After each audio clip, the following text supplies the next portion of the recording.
चलो स्टार्ट करें. डिपॉजिटरी. चलो स्टार्ट करें. There are two depositories in India. One is NSDL, one is CDSL. दो डिपॉजिटरी है. ठीक है. एक NSDL है और एक CDSL.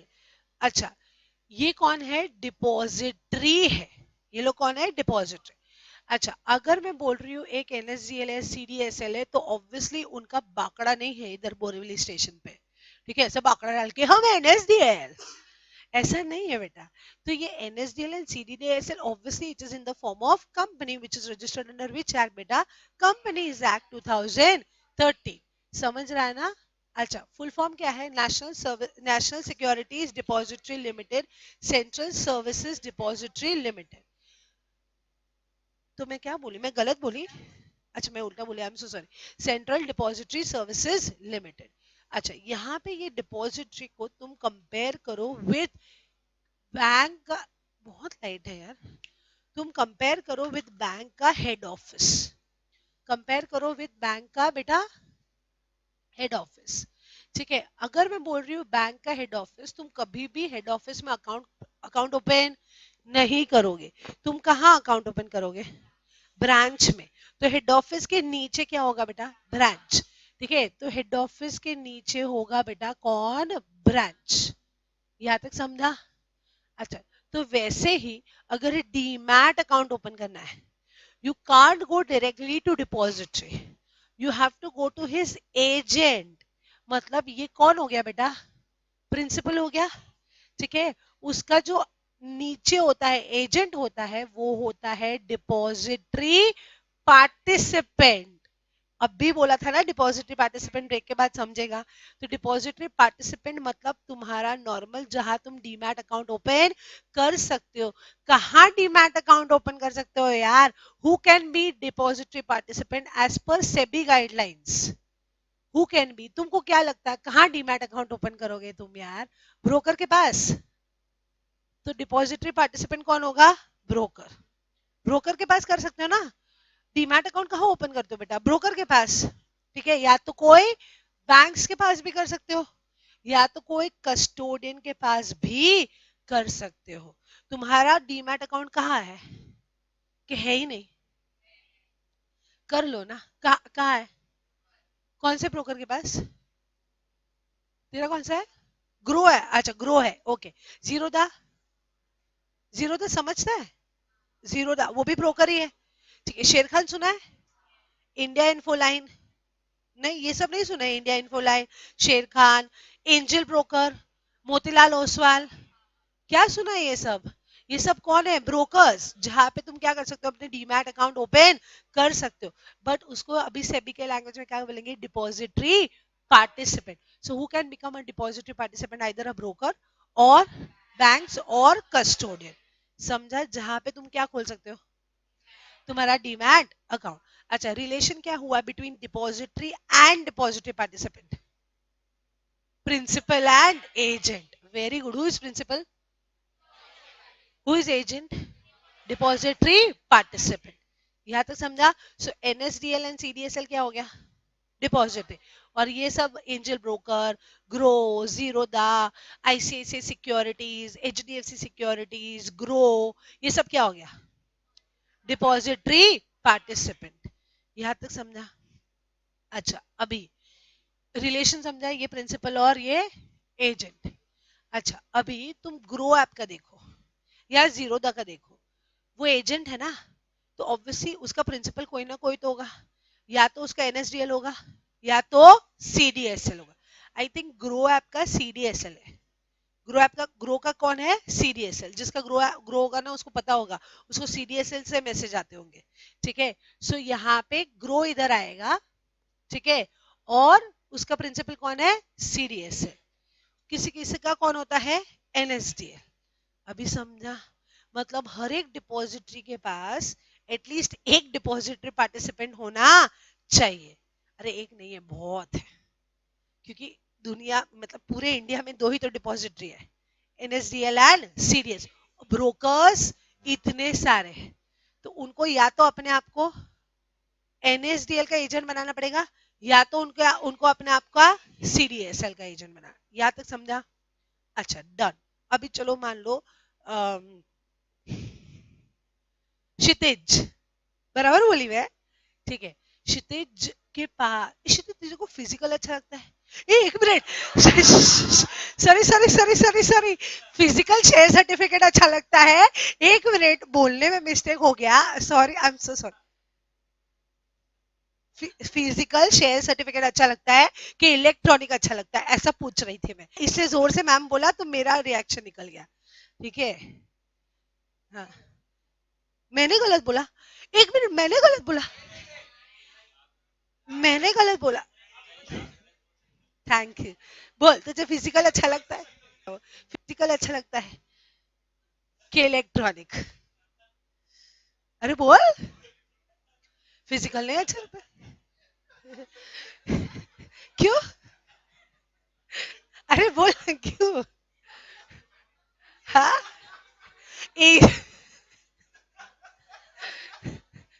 Easy to manage obviously सब, ठीक है। चलो चलो चलो, अभी शट अप, ठीक है। चलो अभी तू चुप रहे, ठीक है, तुमने गलत लिया वो समझो।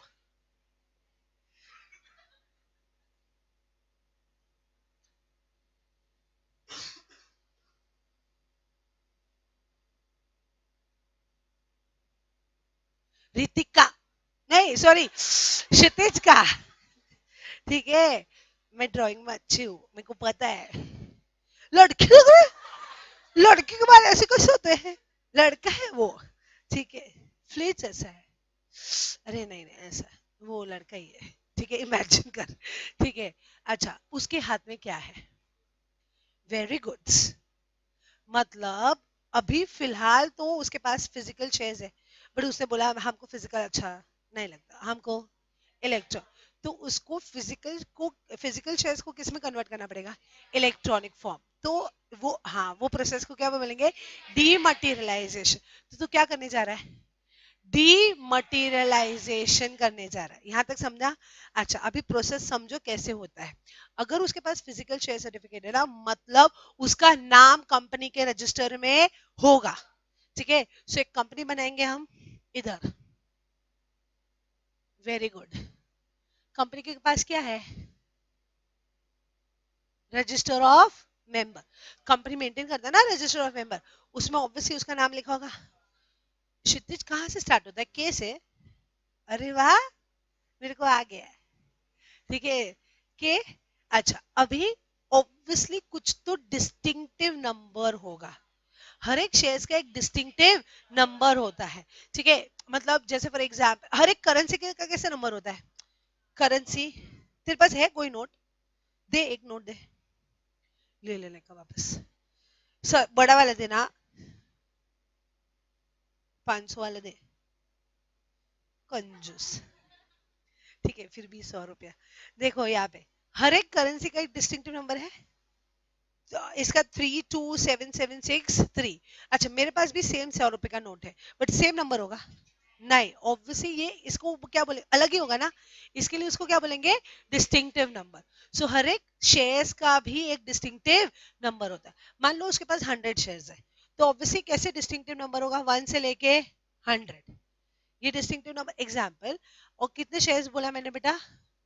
100 शेयर्स बोला, ठीक है। एंड शेयर सर्टिफिकेट नंबर होगा कुछ भी 143 जो भी है, ठीक है, ऐसा कोई शेयर सर्टिफिकेट नंबर होगा, यहाँ तक समझा? अच्छा, तो उसके हाथ में एक शेयर सर्टिफिकेट है, जैसे कौन सा है? 143, डन। अच्छा, अभी उसको क्या करना है? नहीं नहीं, उसको करना क्या है? इलेक्ट्रॉनिक से फिजिकल, फिजिकल से इलेक्ट्रॉनिक, तो इसको क्या बोलेंगे? डीमटेरियलाइजेशन करना है। तो अभी जाएगा वो किसके पास जाएगा? डिपॉजिटरी पार्टिसिपेंट के पास जाएगा, हाँ, डीपी के पास जाएगा, वेरी गुड। तो उसको क्या बोलेगा कि मेरे को फिजिकल शेयर से इलेक्ट्रॉनिक फॉर्म में कन्वर्ट करना है। तो ऑब्वियसली ये जो शेयर सर्टिफिकेट है ना, उसके साथ साथ एक फॉर्म भरेगा, उसको बोलते हैं DRF form, dematerialisation request form. Dematerialise हो रहा है ना, तो डीमटेरियलाइजेशन रिक्वेस्ट फॉर्म। कुरल देती हूँ 2 मिनट, ठीक है, डीमटेरियलाइजेशन रिक्वेस्ट फॉर्म, यहां तक समझा? अच्छा, वो भरेगा, उसके साथ ये शेयर सर्टिफिकेट अटैच करेगा। ठीक है, वो किसको देगा? Depository participant. डिपॉजिटरी पार्टिसिपेंट कौन सा, किसको देगा? उसका जो डिपॉजिटरी होगा ना, उसको, प्रिंसिपल को। करेक्ट, मतलब सपोज सीडीएसएल है उसका, तो किसको देगा? सीडीएसएल। फिर सीडीएसएल ये सबमिट किसको करेगा? कंपनी को। अभी कंपनी के हाथ में ऑब्वियसली क्षितिज का शेयर सर्टिफिकेट आ गया, जिसका 143 था ना नंबर। अभी क्या करेगा company?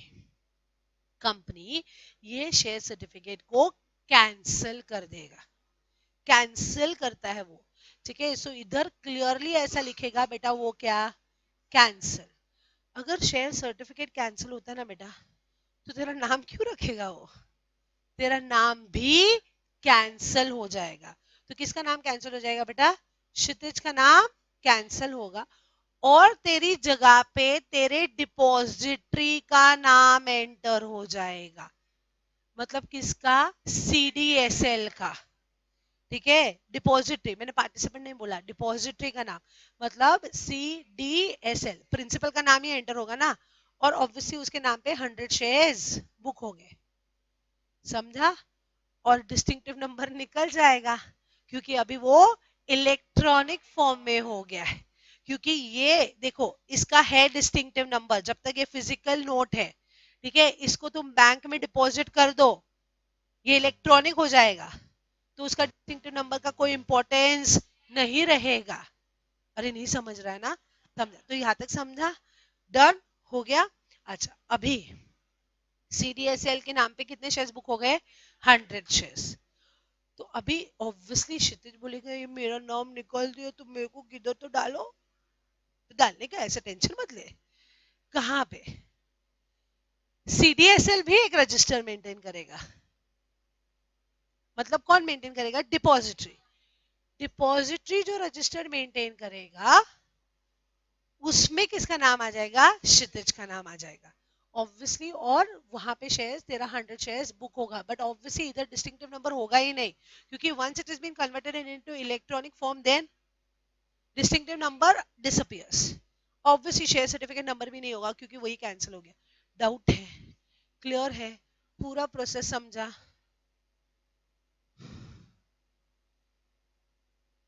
Is it practically possible for me बेटा? ठीक है, ठीक है, मैं थोड़ा फास्ट पढ़ा देती हूँ, एक बार तुम भी हेल्प कर दो मेरे को। ठीक है, करो, स्टार्ट करें। अच्छा, you want to convert physical into electronic form. ठीक है, जिसके पास फिजिकल शेयर सर्टिफिकेट है, वो शेयर सर्टिफिकेट के साथ क्या भरेगा? DRF form. डीआरएफ फॉर्म जाएगा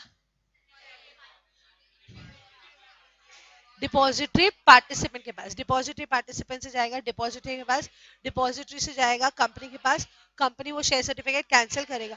अगर शेयर का सर्टिफिकेट कैंसिल करेगा, तो ऑब्वियसली इन्वेस्टर का नाम भी कैंसिल होगा। इन शॉर्ट, मैं एक्चुअली कैंसिल नहीं बोल सकते, हम बोलते हैं रिप्लेस होता है विथ डिपॉजिटरी का नाम। तो उसका नाम कैंसिल होके किसका नाम आएगा? डिपॉजिटरी का, और उसका नाम जाएगा किधर? तो जाएगा डिपॉजिटरी के रजिस्टर। समझा? डन। तो इसको क्या बोलेंगे? डीमटेरियलाइजेशन। या ये समझा? पूरा समझा? अभी हम उल्टा करेंगे। अभी उसने बोला हमको फिजिकली चाहिए, तो ले ले फिजिकल, हमको क्या? ठीक है, तो अभी वापस मुझे रीतिक बनाना पड़ेगा, बट उसके हाथ में अभी शेयर सर्टिफिकेट नहीं होगा। क्यों नहीं होगा? क्योंकि ऑलरेडी इलेक्ट्रॉनिक फॉर्म में। तो अभी देखते हैं दूसरा बना, मतलब हेयर स्टाइल चेंज कर देते हैं, वही रखते ना।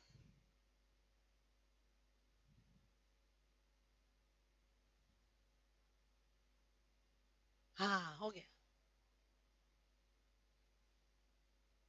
थोड़े बढ़ गए बाल,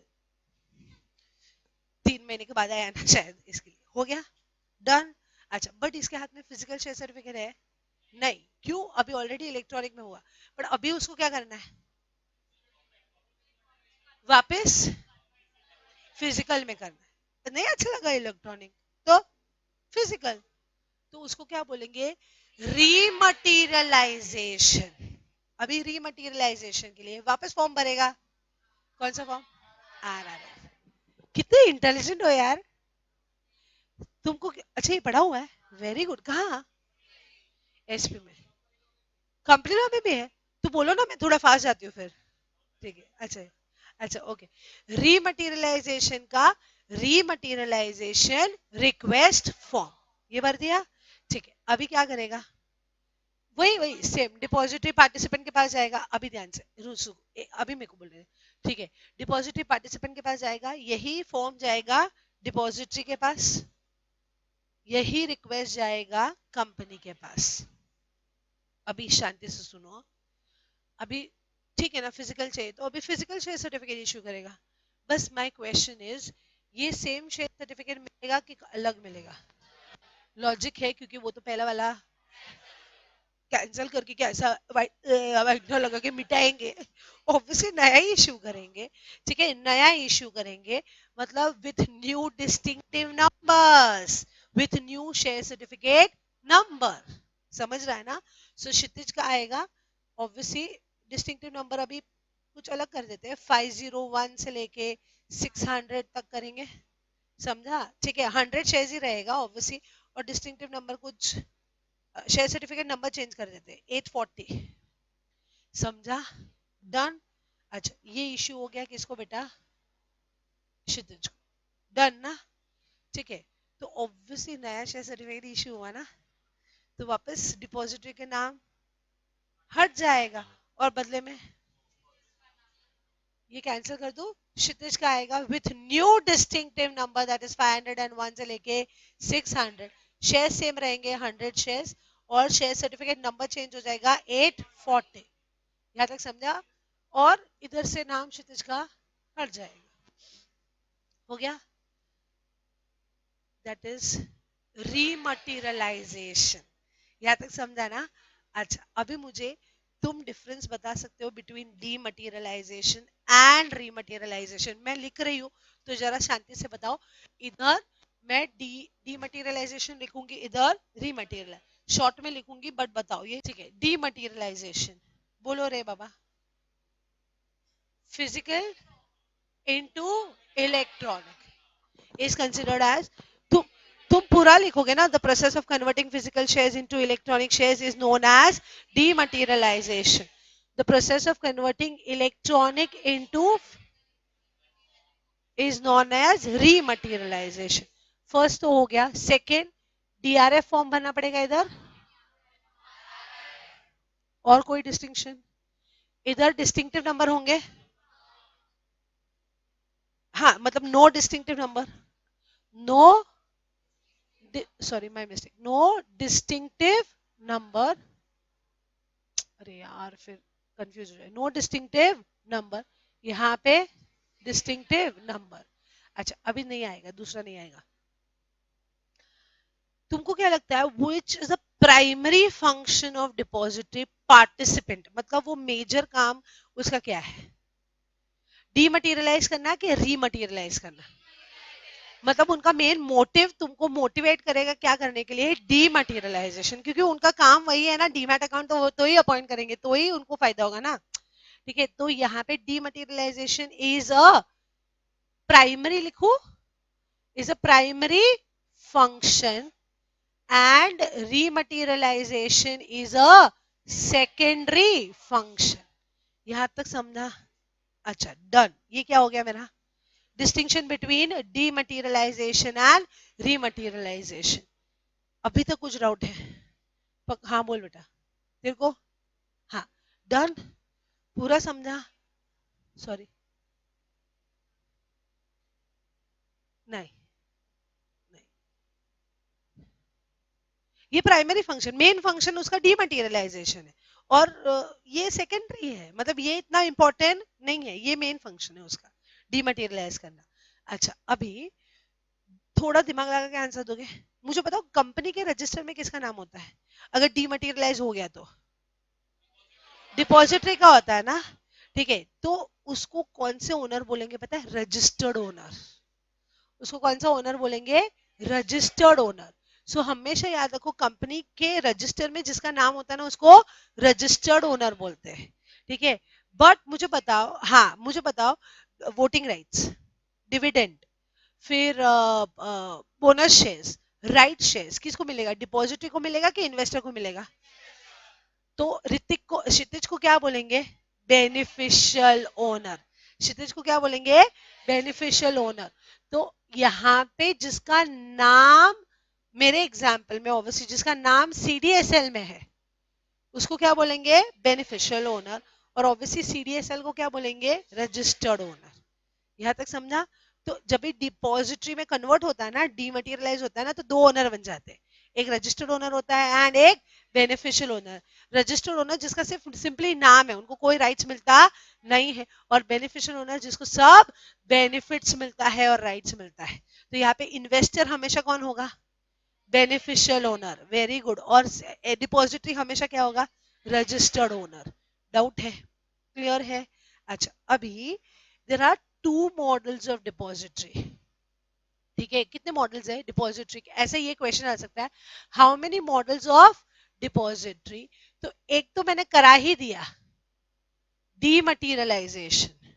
मतलब डिपॉजिटरी मतलब इलेक्ट्रॉनिक के दो मॉडल्स है। एक कौन सा है? नहीं, एक कौन सा है? डीमटेरियलाइजेशन। दूसरा कौन सा है? इमोबिलाइजेशन। वो मैंने नहीं करा है अभी तक, वो मैं कराऊंगी अभी। ठीक है, तुमने इमोबिलाइजेशन कभी सुना भी नहीं होगा क्योंकि वो इंडिया में नहीं है। ठीक है, वो पॉपुलर ही नहीं है इंडिया में। और वो तुम ही लॉजिक बताओगे मैम क्या है लॉजिक, फालतू है, हम लोग फालतू काम करते ही नहीं। We are Indians, we are very intelligent, हम लोग ऐसे फालतू काम करेंगे ही नहीं। ठीक है, तुमको ही लगेगा मैम ये क्या फालतूगिरी है। वो रुको मैं बताती हूँ, इमोबिलाइजेशन का प्रोसेस बताती हूँ। अभी इमोबिलाइजेशन, सपोज मान लो कपिल, कपिल के पास शेयर सर्टिफिकेट है, लाल कपिल, मूंछ भी है, दाढ़ी भी है। हाँ हाँ।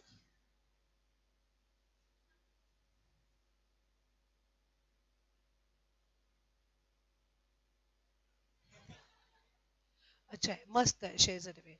शेयर सर्टिफिकेट नंबर क्या है? 420 है। ठीक है, अभी ऑब्वियसली इसके पास शेयर सर्टिफिकेट है तो उसका नाम होगा ही होगा, रजिस्टर ऑफ मेंबर में होगा। ठीक है, तो इधर किसका नाम होगा? अरे यार के हो गया यार। ठीक है, कपिल कितने शेयर? 100 शेयर वापस, 700 से लेके 701 से लेके 800 और 420 है ना? हाँ, डन। डन हो गया। अच्छा, अभी इसने क्या रिक्वेस्ट दिया? इमोबिलाइजेशन का रिक्वेस्ट दिया। किसका रिक्वेस्ट दिया? इमोबिलाइजेशन, डीमटेरियलाइज नहीं। क्षितिज का बहुत अलग था, क्षितिज का डीमटेरियल, वो तुमको समझा। इमोबिलाइजेशन में भी वो फॉर्म भरेगा। अभी उसका कोई एग्जैक्ट फॉर्म नंबर और नाम नहीं है, जैसे इसका क्या डीआरएफ है ना, वैसा इसका नहीं है। ठीक है, इमोबिलाइजेशन रिक्वेस्ट होता होगा, क्या पता, क्योंकि इंडिया में है ही नहीं ना। ठीक है, फॉर्म भरने का किसको देने का? अच्छा, along with that share certificate, form भर के along with that share certificate किसको देने का? डिपॉजिटरी पार्टिसिपेंट को देने का। डिपॉजिटरी पार्टिसिपेंट किसको देगा कपिल? डिपॉजिटरी को देगा।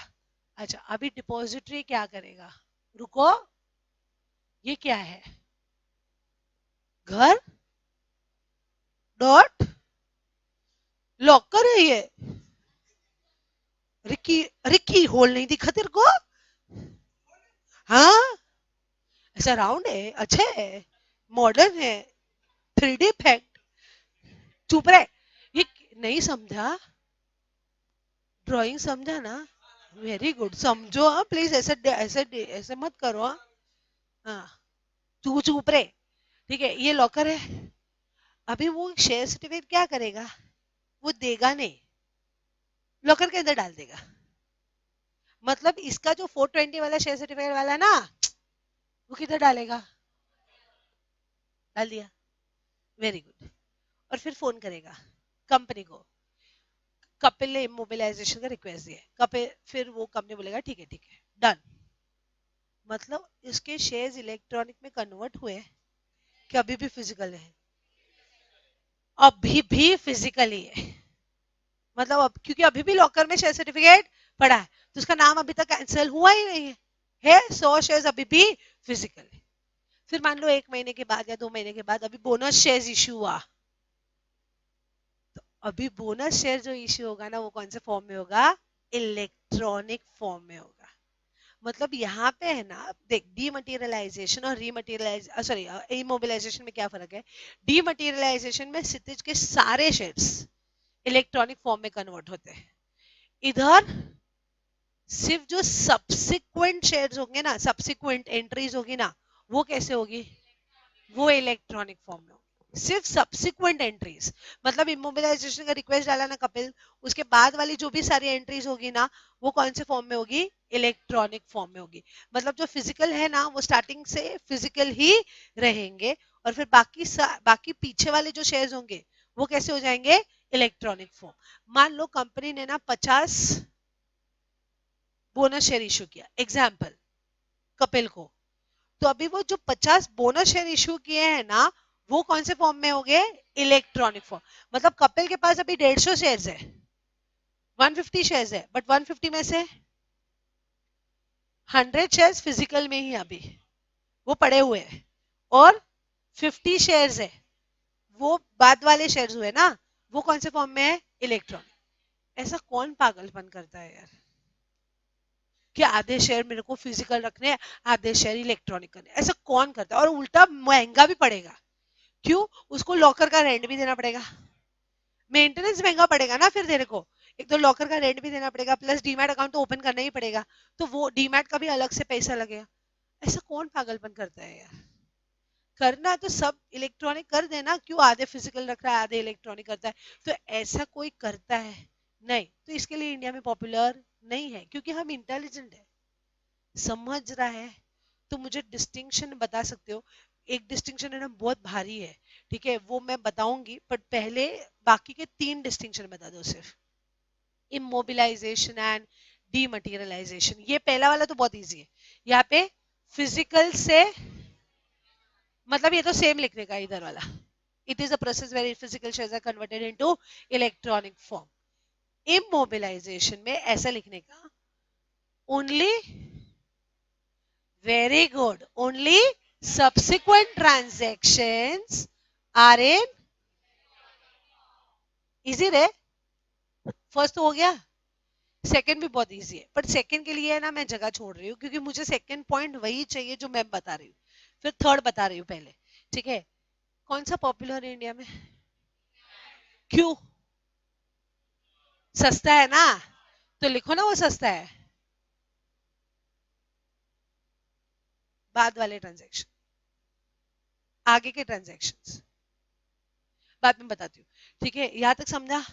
अच्छा यहां तक, हाँ नहीं नहीं, यहाँ पे क्या लिखूं? सस्ता है तो इंग्लिश में बोलो ना। चीप कौन बोला? ये चीप कौन बोला? चीप, इट इज चीप और it is not cheap. It is cost effective. अच्छा लग रहा है यार, इट इज कॉस्ट इफेक्टिव, ठीक है, और इट इज कॉस्टलियर, है ना, ठीक है। So this is popular in India, not popular in India. Easy, ठीक है। अभी दूसरा वाला एकदम शांति से सुनने का, मुझे बताओ। अच्छा तुम बता पाओगे? मैं रुकू, ट्राई करो, मतलब नहीं होगा बट फिर भी ट्राई करो। हो जाएगा, हाँ बोल। तो एकदम राइट ट्रैक पे जा रही है, बट ओनली वर्डिंग्स वो चिप जैसा लग रहा है मेरे को थोड़ा, ठीक है, राइट ट्रैक पे जा रही है, बट लैंग्वेज शायद नहीं आएगा, बट वो राइट ट्रैक पे गई। सुनो अभी ध्यान से, मुझे एक बात बताओ, अ, क्षितिज, देखो नाम याद करने को टाइम लगता है, क्षितिज को कभी भी सेम शेयर सर्टिफिकेट मिलेगा, एग्जैक्ट वही शेयर सर्टिफिकेट मिलेगा जो उसे सरेंडर किया है। क्यों? क्योंकि वो कैंसिल हो जाएगा। अरे कैंसिल होगा तो अगर रीमटेरियलाइज करने भी गया तो उसको नया मिलेगा, सेम तो मिलेगा ही नहीं कभी। बट कपिल अगर बोलेगा मुझे मेरा शेयर सर्टिफिकेट वापस चाहिए, सेम मिलेगा?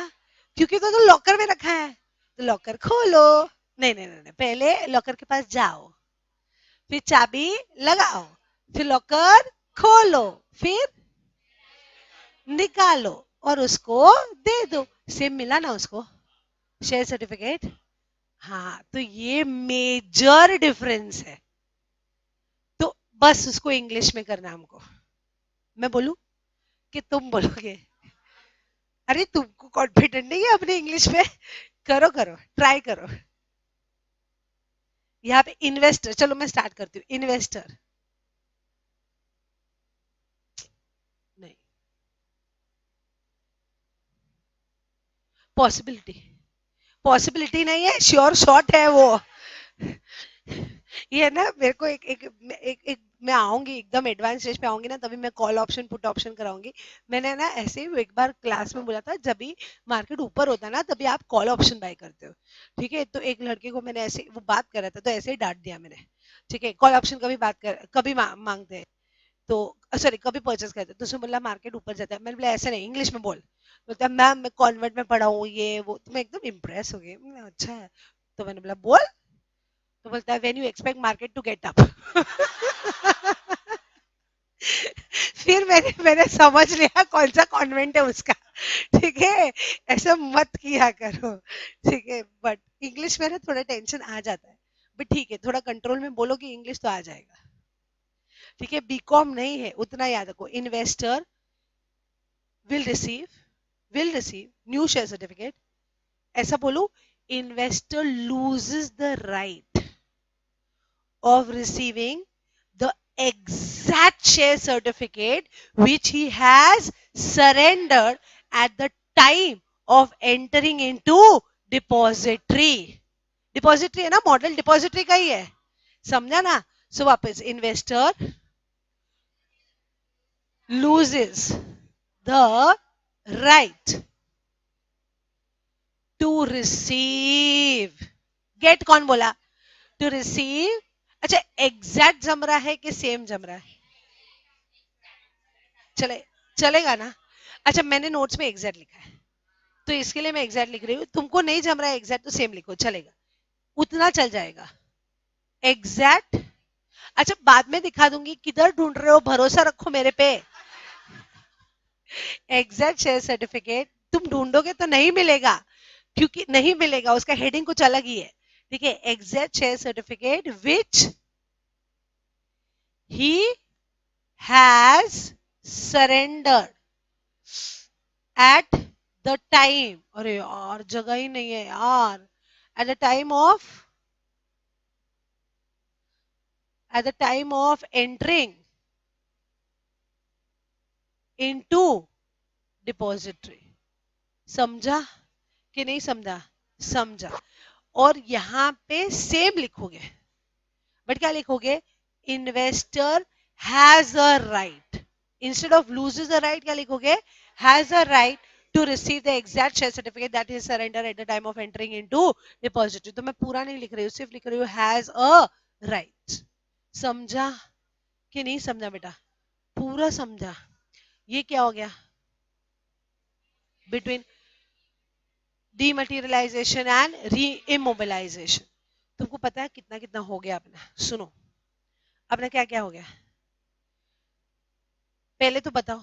कितने टाइप्स, कितने डिपॉजिटरी इंडिया में? दो, एनएसडीएल एंड सीडीएस। उसके नीचे कौन है? पार्टिसिपेंट।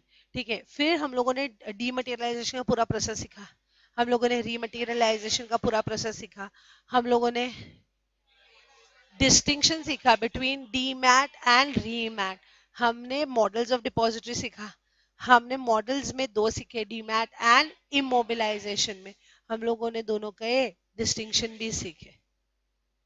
नाइस, कितने सारा हो गया।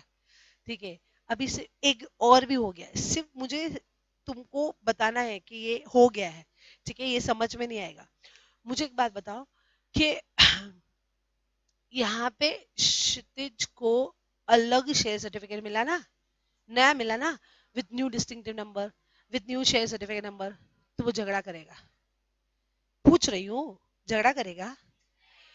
पर वो इसका शेयर सर्टिफिकेट नहीं है, वो बोलेगा मुझे तो मेरा ही शेयर सर्टिफिकेट चाहिए, मेरा हाँ 1 से लेकर 100 वाला था, मुझे मेरा चाहिए। तो ऐसे झगड़ा करेगा वो। क्यों? उसको फर्क नहीं पड़ना चाहिए, फर्क नहीं पड़ना चाहिए। क्यों? सेम नंबर ऑफ शेयर्स है, हाँ सेम नंबर है, बट वो डिस्टिंक्टिव नंबर चेंज हो गया ना। हाँ उसको वही चाहिए, हाँ उसको वो झगड़ा करेगा, मेरे को वही चाहिए। कर सकता है झगड़ा कि नहीं कर सकता? ऑब्वियसली नहीं कर सकता है। कंपनी बोलेगा अबे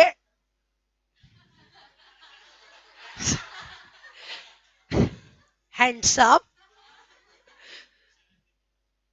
तू क्या पगला है?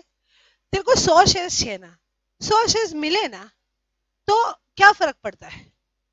जैसे एक बार है ना एक बार कोरल गया था, बैंक में गया था, ठीक है, ये नोट है ना उसे बैंक में डिपॉजिट किया, ठीक है, ये बैंक है तू, ठीक है, बैंक में उसे क्या किया, ये नोट डिपॉजिट किया, ठीक है, नोट डिपॉजिट किया बैंक, ले लो, ठीक है, अभी दुसरे दिन 100 रुपया विड्रॉ करने गया, तो कशासाठी डिपॉजिट केला, ठीक है, बट कर किया, ठीक है, अभी विड्रॉ किया, ठीक है, सेम नोट तो मिलेगा ही नहीं उसको लाइफ में, ठीक है, उसको नया नोट मिला, तो झगड़ा किया बैंक वाले के साथ, ए ये मजा नोट नहीं आए, बैंक बोलेगा पीछे मुड़ दरवाजा उधर है, मुझे मेरा नोट ही चाहिए। Why you are bothered about note का सीरियल नंबर? वैल्यू होना चाहिए ना, वो इतना ही है। इसको मुझे बताओ, 100 रुपीज सेम डिनोमिनेशन के नोट है? अरे नहीं, हाँ ना, वो इंटरचेंजेबल होता है, हाँ है ना, समझा? एक मिनट देना, कशासाठी ले लो, मी नाही देतो।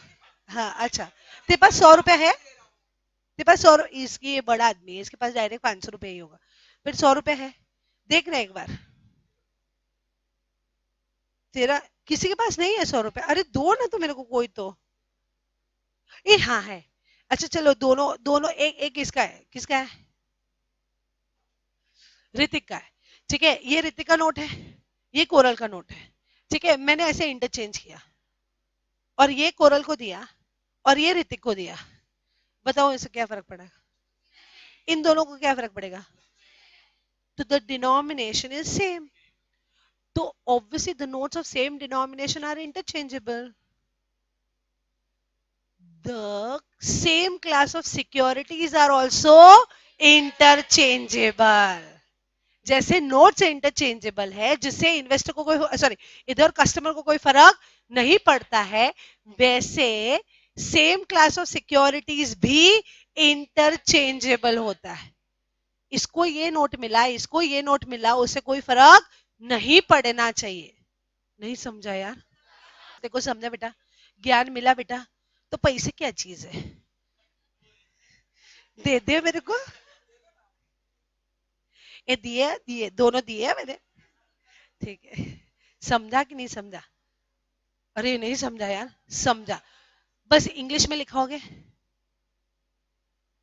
लिखो, मेरे को टेंशन आता है तुम इंग्लिश में लिखाते हो मेरे को, तो इसको बोलते हैं फंजिबिलिटी। फंजिबिलिटी का मतलब ही इंटरचेंजेबिलिटी। वो किधर लिखा होगा, वो ढूंढो, वो मिलेगा, सेक्शन 9 लिखा होगा,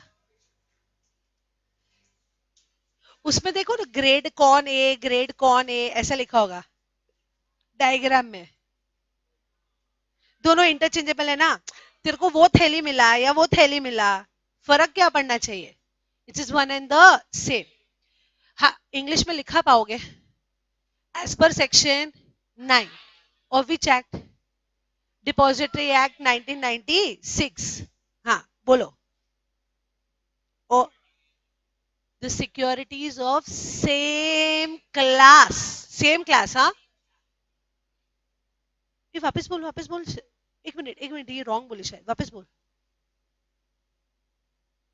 कैन बी, हाँ हाँ कैन, ये कैन नॉट बोली ना तू पहला, झूठी, अच्छा, अच्छा कैन ऐसा मत बोल, आर बोलेगा the securities of the same class are fungible, are fungible, फिर चाहिए तो लिख दैट इज इंटरचेंजेबल, ऐसा करके लिख, ठीक है।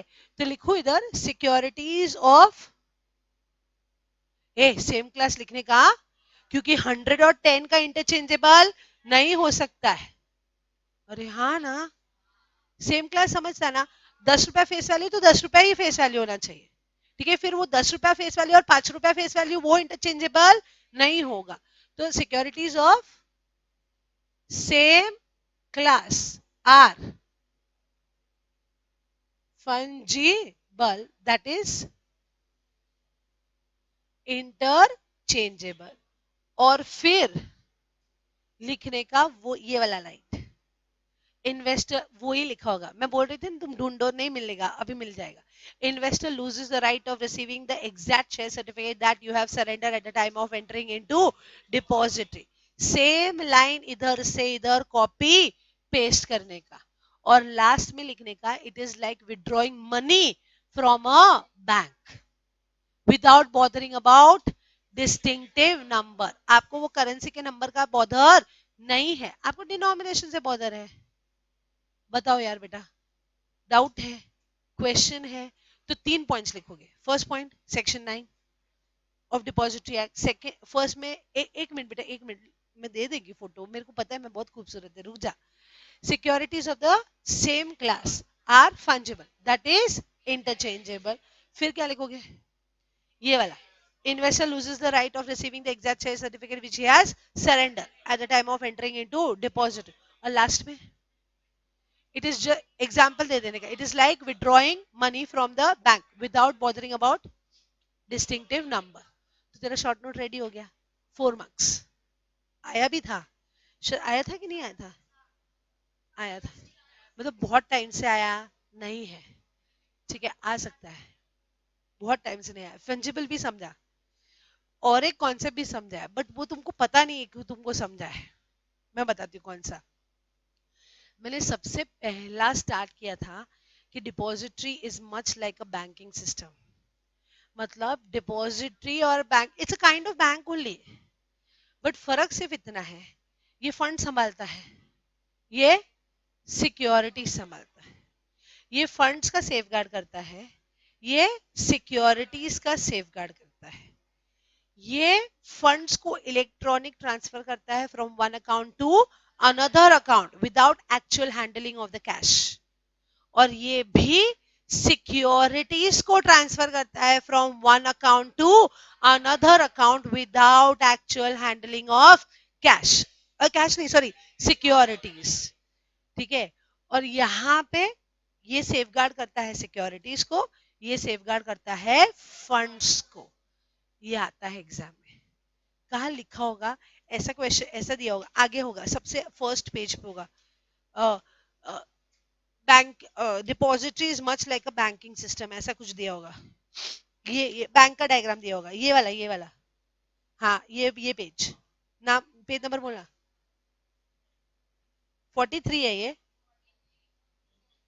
43 पे देखो, मैंने अंडरलाइन भी किया है, मिला, मिला ना।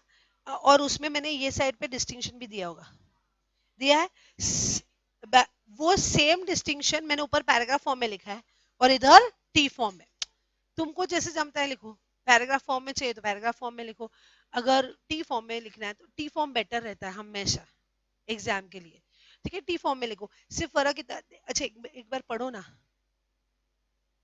और लैंग्वेज तो इतना सिंपल है ना, थर्ड स्टैंडर्ड के बच्चे लिखते हैं, इतना लैंग्वेज सिंपल है।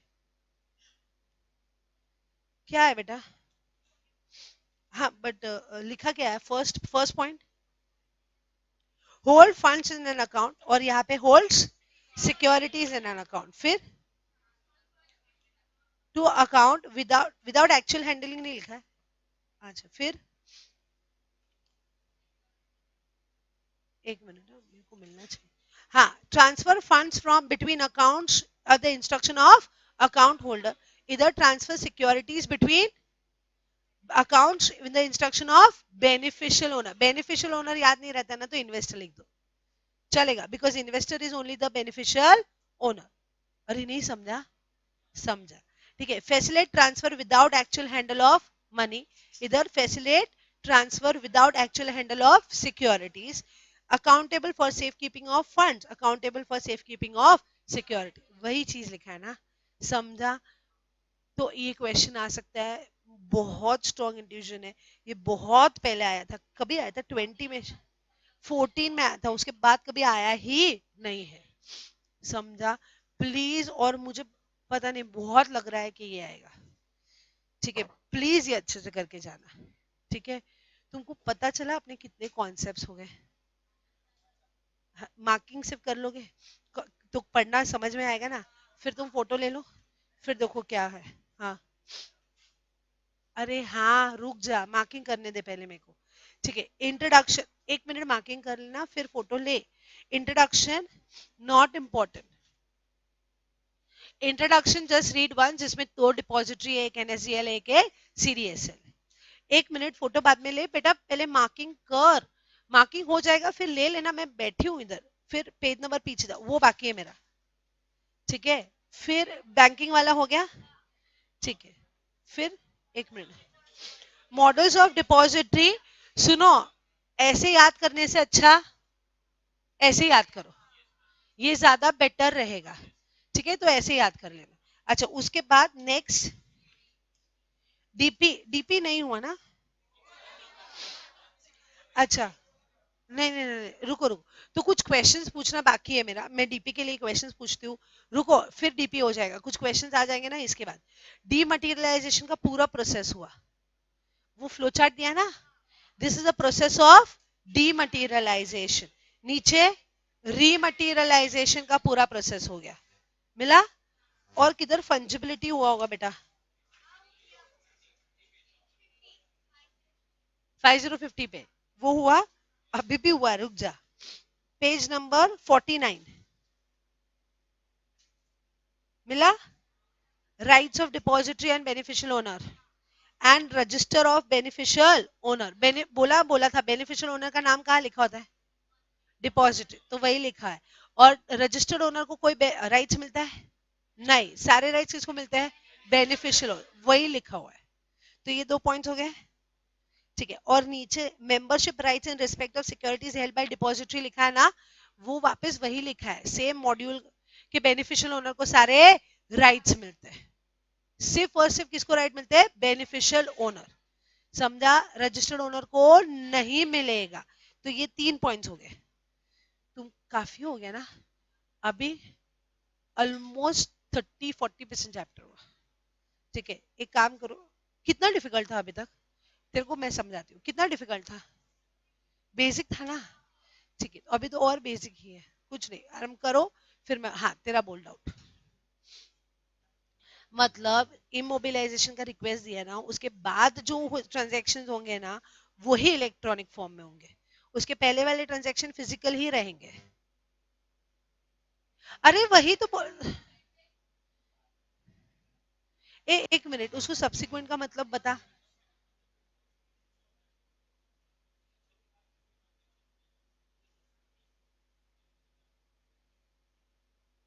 समझा?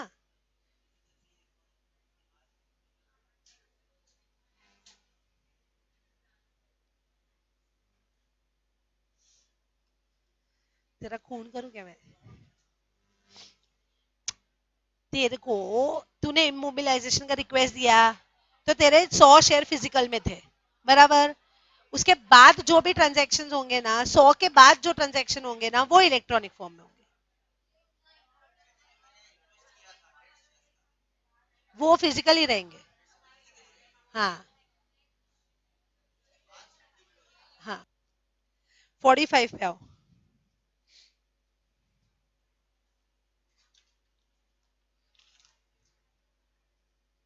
गाइस, दो मार्किंग कर लो, उतना पढ़ना है। अच्छा, आज क्या पढ़ोगे? पढ़ोगे तो क्या पढ़ोगे? फर्स्ट वाला पूरा पढ़ लोगे, और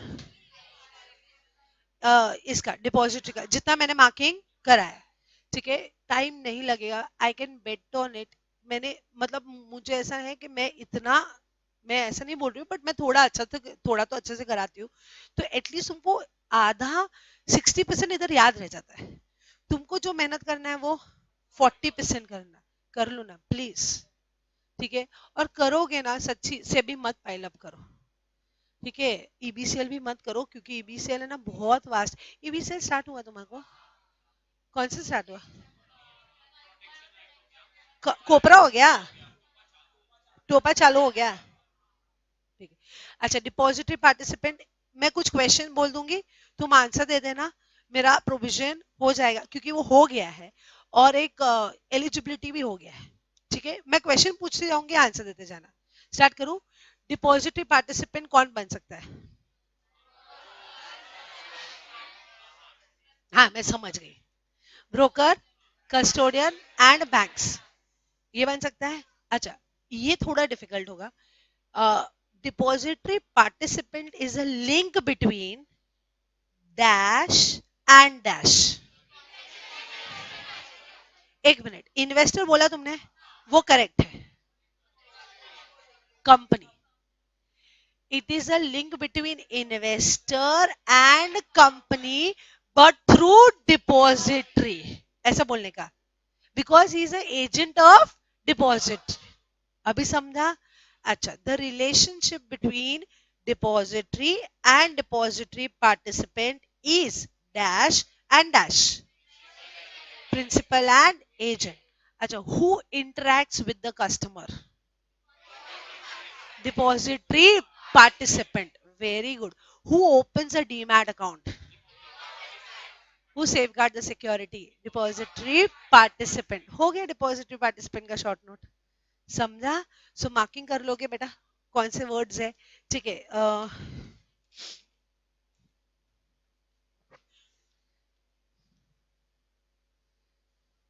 मिला?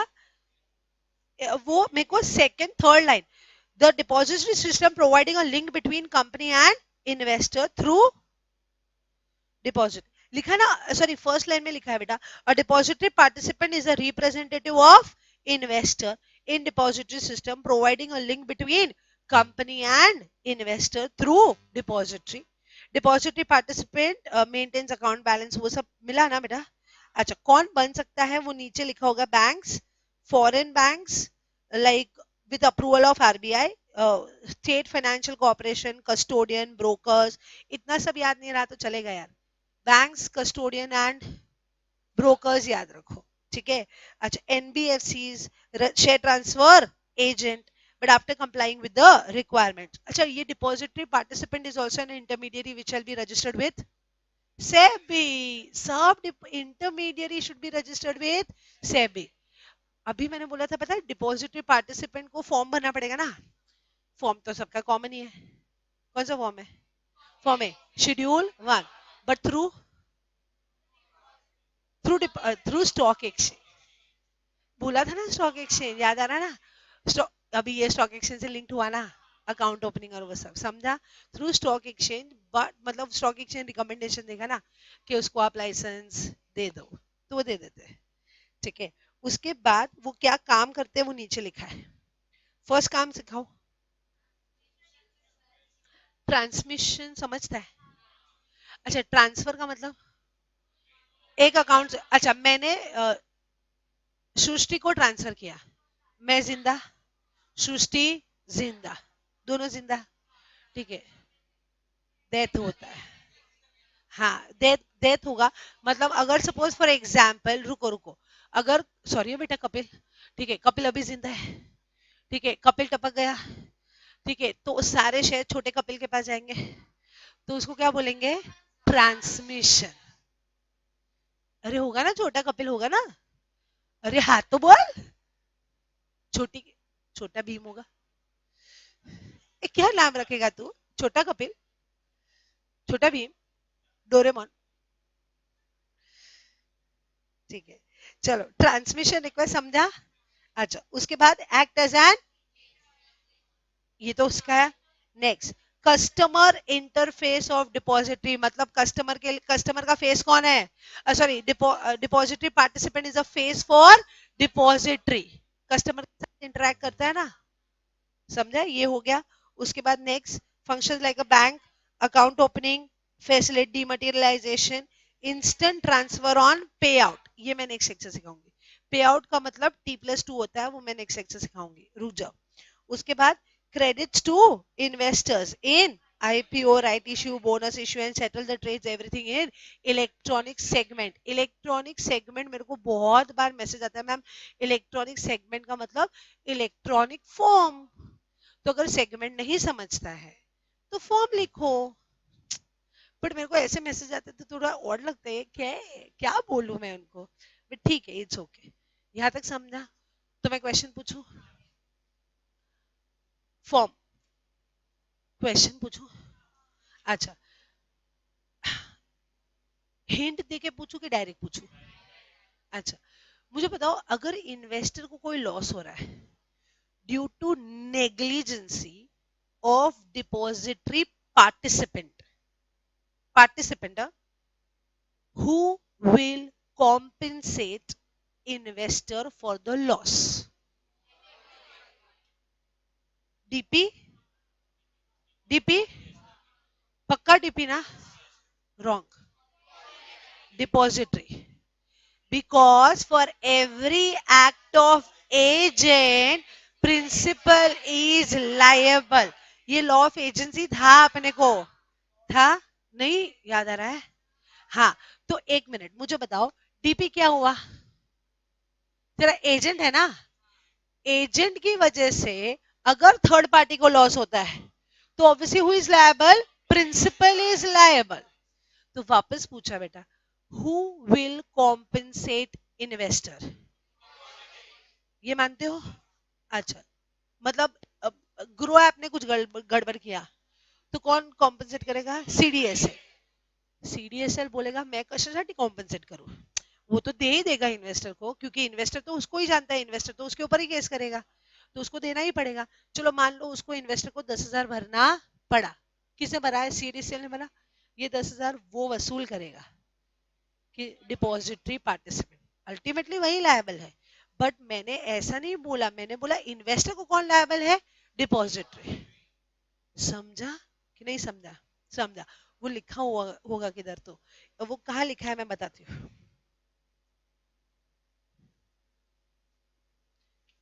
किधर मिला बेटा? 49 पेज में मिला बेटा. 49 पे depository to indemnify loss in certain cases, any loss cost to beneficial owner. अच्छा, जहां जहां बेनिफिशियल ओनर दिखा मतलब क्या होगा? इन्वेस्टर. ठीक है. Due to negligence of depository और participant would be indemnify by depository, will be indemnify by depository to such beneficial owner. ठीक है. वेयर द लॉस, जिसके हाथ में मोबाइल है अंदर रखो, where the loss is due to negligence, जिसके हाथ में मोबाइल है वो अंदर रखो. हाँ, फोटो के लिए रखा था ना, ले लिया ना फोटो, फिर अंदर रख देने का. ठीक है. Due to negligence of participant is indemnify by depository. ठीक है. The depository has a right to recover the same from such participant. ये समझा? ठीक है. लास्ट एलिजिबिलिटी एक बार मेरे सामने पढ़ो, क्योंकि घर पे जाके नहीं पढ़ोगे. ठीक है. वो भी हो गया है पेज नंबर 47 पे. मतलब बहुत इजी है, बच्चे पढ़ते हैं बच्चे लिखते हैं वैसा है. अच्छा, किसका एलिजिबिलिटी है ये? डिपॉजिटरी पार्टिसिपेंट का है कि डिपॉजिटरी का है? ये डिपॉजिटरी का है, मतलब एनएसडीएल एंड सीडीएसएल का है. समझ रहा है ना? तो देखो क्या लिखा है. नेटवर्थ कितना होना चाहिए? ये याद रखना पड़ेगा. नेटवर्थ 100 करोड़. ठीक है. फॉर्म्ड एंड रजिस्टर्ड, मैंने पहले ही बोला था. इट इज रजिस्टर्ड अंडर बोला था ना, कंपनीज एक्ट. ऑब्वियसली वो इंटरमीडियरी है तो उसको सेबी के पास भी रजिस्टर करना पड़ेगा अंडर सेबी एक्ट 1992. सेक्शन लिखा दूं क्या? याद रहता है तो रखो. सेक्शन 12 है. Section 12 of SEBI act 1992. अच्छा लगेगा थोड़ा एग्जामिनर को, है ना? ठीक है. उसके बाद next, has frame the bylaws. Bylaws का मतलब rules and regulation as per approval by SEBI. ये एक्सप्लेन करूं बेटा? समझ रहा है ना? नेक्स्ट, ये भी मैंने बोला डिपॉजिटरी बनना है तो पार्टिसिपेंट तो होना पड़ेगा ना. एक हो सकता है, एक से ज्यादा हो सकता है. अरे एक से ज्यादा ही है, क्योंकि इंडिया में सिर्फ 2 ही तो डिपॉजिटरी है और ब्रोकर इतने सारे. बट एक या एक से ज्यादा पार्टिसिपेंट होना चाहिए, ठीक है। और एडिक्वेट सिस्टम होने चाहिए, मतलब उसके उसके जो आप कंप्यूटर्स बोलते हैं ना, वो ऐसे फालतू नहीं होंगे, उनके फायर वॉल्स और वो सब बहुत ज्यादा स्ट्रॉन्ग एंड एडवांस होते हैं, ठीक है। क्यों? हैक हैकिंग ना हो सके ना, वरना हैक हो जाएंगे यार, ठीक है। हाँ, तो सेव करने के लिए, सेफ गार्ड करने के लिए, तो लिखा हुआ ना, the adequate system and safe guard to prepare manipulation of sorry to prevent manipulation of records transaction to the satisfaction of SEBI। SEBI audit भी कराता है, हाँ? किसका ऑडिट कराता है पता है? कंप्यूटर्स के ऑडिट कराते हैं वो। उसको क्या ऑडिट बोलते हैं पता है तुमको? Computer audit. नहीं नहीं, नहीं कंप्यूटर ऑडिट नहीं बोलते, मुझे लगा तू बोल रहा है। कंप्यूटर ऑडिट नहीं बोलते, आईटी ऑडिट वो कराते हैं, ठीक है। मतलब ईआईएस ऑडिट भी बोलते हैं उसको, ठीक है। वो सब ऑडिट कराते हैं। वो कौन करता है पता है? ये बोलो बोलो, कौन करता है? नहीं नहीं, सीए नहीं कर सकता है। नहीं नहीं, सीए ही करेगा, रुका है, ऑडिट सीए ही होता है। बट मैं सीए हूं सिर्फ, तो मैं वो आईटी ऑडिट नहीं कर सकती। मुझे एक और डिग्री चाहिए, सीसा का डिग्री। एक सीसा करके कोर्स है, उसका एग्जाम देना पड़ता है हमको। फिर एक बार एग्जाम दे दिया ना सीसा, तो फिर मैं वो ऑडिट कर पाती हूँ, ठीक है। आईटी ऑडिट ही होता है। हाँ यस, नहीं यस नहीं बोलते, आईटी ऑडिट ही बोलते हैं हम लोग। वो डिग्री नहीं है मेरे पास, बस मुझे एक पेपर ही देना, एक ही पेपर होता है यार वो, ठीक है। और वो सिर्फ सीए ही दे सकता है, ठीक है। तो वो एक ही पेपर होता है, बस मेरे को वो टाइम मिलना चाहिए। वो दे दूं ना तो वो मैं वो आईटी ऑडिट भी कर सकती हूँ। एक सेकंड, लास्ट खत्म कर देती हूँ। कंप्लायंस डिपॉजिटरी एक्ट कंप्लाई करना पड़ेगा यार। And SEBI depository and participant regulation 2018, ये रेगुलेशन नाम याद रखना पड़ेगा, ऑप्शन नहीं है। तुमको पता है ये 4 मार्क का आया था। XYZ is a depository wants to become अभी अभी अभी XY, मैंने बोला ना ये चैप्टर 4 मार्क का वेटेज है। X कैसे आया था सुनो, क्वेश्चन तो सुनो। XYZ wants to become a depository, so he have approached you as a company secretary to know the eligibility criteria। कितना इजी था, अभी ये छोड़ दिया, खत्म।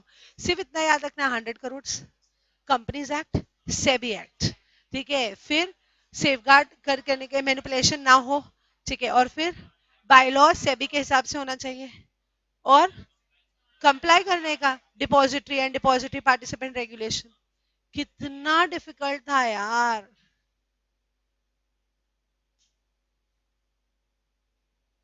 हाँ बोल।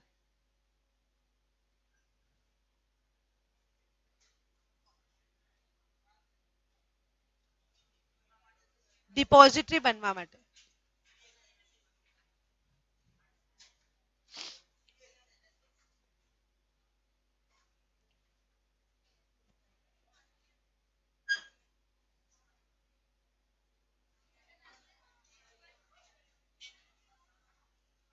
बट डिपॉजिटरी पार्टिसिपेंट के लिए भी यही कंडीशन है, और कुछ अलग थोड़ी होगा यार।